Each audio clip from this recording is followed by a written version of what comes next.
যে শবে বারাত। শবে এই শব্দের অর্থ সব, ফার্সি শব্দ, অর্থ হইল রাত। বারাআত এটা আরবি শব্দ, অর্থ হইল কর্তন করা, কেটে দেওয়া। তো মূলত এই রাত্রে বান্দার অগণিত গুনাহ কর্তন করে আল্লাহ তাআলা বান্দাকে পূর্ণ মাফ করে দেয়। এই জন্য এটাকে শবে বারাত বলে, লাইলাতুল বারাত বলে। এটাকে লাইলাতুর রাহমা, রহমতের রাতও বলে, যেহেতু আল্লাহ তাআলা অফুরন্ত রহমত এই রাতে বর্ষণ করে। এটাকে আপনার লাইলাতুল বারাকা, বরকতের রাতও বলে, যেহেতু এই রাতে আল্লাহ তাআলা অফুরন্ত বরকত তার বান্দাদের জন্য দান করেন। এটাকে লাইলাতুস সাক, সাক বলা হয় চেক, অর্থাৎ যেখানে এক কাগজে অনেক বড় মূল্যমানের কিছু লিখে দেয়, যেমন 10 লাখ টাকা, 1 কোটি টাকা, চেকের মধ্যে লিখে দিয়ে দিছে। তো আল্লাহ তাআলা এই রাত্রে শবে বারাতে এক রাতেই, এক সইতে বান্দার জিন্দিগির সব গুনাহ মাফ করে দেয়। এটার জন্য যে চেক দেয় আর কি, যা মুক্তির চেক দিলাম। এটাকে লাইলাতুন নিসফে মিন শাবান, শাবানের অর্ধরাত্রি মানে অর্ধেক, এটাও বলা হয় শবে বারাত। তাইলে আমরা মূল 1 নম্বর বুঝে নিলাম, শবে বারাত এটা একটা বরকতের রাত, এটা একটা রহমতের রাত, এটা একটা মাগফিরাতের রাত, এটা জাহান্নাম থেকে মুক্তির রাত, এটা আল্লাহ তাআলার সন্তুষ্টি বান্দার প্রতি প্রকাশ করার রাত। বলেন আলহামদুলিল্লাহ। তো মূল বক্তব্য ছিল শবে বারাত, এই লাইলাতুল বারাত পুরাটা রাত।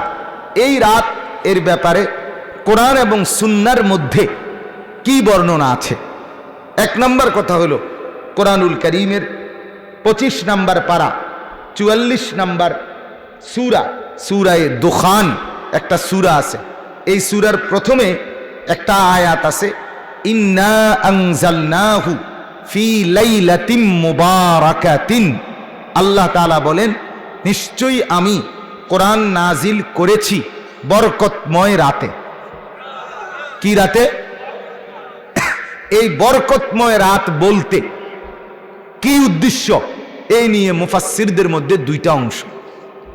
এর মধ্যে সংখ্যাগরিষ্ঠ মুফাসসির যারা, অধিকাংশ মুফাসসির কেরাম, ওলামায়ে কেরাম, উনাদের মত হইল বরকতের রাত বলতে ওই রমজানের শেষ দশকের যে শবে কদর, সেটাই উদ্দেশ্য।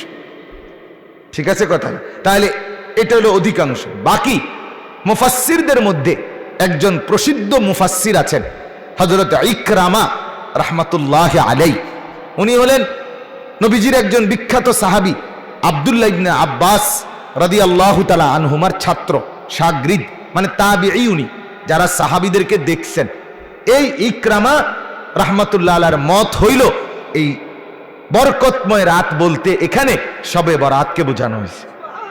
তাহলে এটা যদি ধরে নেওয়া হয়, তাহলে অর্থ হইল আল্লাহ বলেন, নিশ্চয়ই আমি কোরআন নাজিল করেছি বরকতময় রাতে, মানে লাইলাতুল বারাত। কিন্তু প্রশ্ন থাইকা যায় শুধু একটা, যে অধিকাংশ বর্ণনা, অধিকাংশ মুফাসসির, অধিকাংশ হাদিস এবং কোরআনের স্পষ্ট আয়াত, ইন্না আনজালনাহু ফি লাইলাতিল কদরি, ওটা আছে আয়াত। তাইলে এর দ্বারা বোঝা যায় মূলত কোরআন নাজিল হয়েছে শবে কদরে। মূলত নাজিল হয়েছে কখন? শবে। এই জন্য মুফাসসিররা, ওলামায়ে কেরাম বলে উভয় বক্তব্যই সঠিক। মানে কি?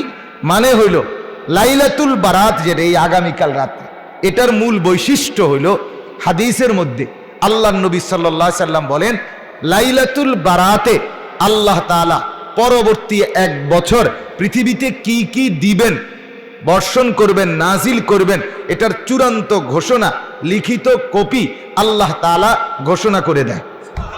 আর আল্লাহ কোনো কিছু দিবে এ কথার ঘোষণা মানে যেন এটা হয়ে গেছে।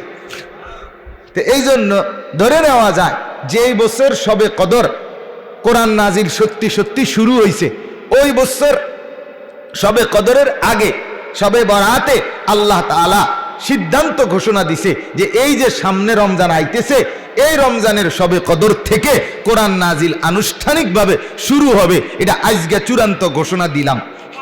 তো ধরে নেওয়া হলো আল্লাহ যেহেতু ঘোষণা দিছে নাজিল হয়ে গেছে। এই জন্য এই আয়াতে বলা হয়েছে আমি নাজিল করেছি। তাইলে এটা হলো একটা বর্ণনা।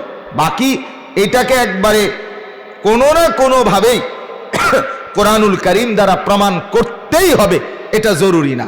কেন? কোরআন দ্বারা যা প্রমাণিত সেটা যেমন গ্রহণযোগ্য, রাসূলুল্লাহ সাল্লাল্লাহু আলাইহি সাল্লামের হাদিস দ্বারাও যদি কিছু প্রমাণিত হয় তাহলে সেটাও গ্রহণযোগ্য।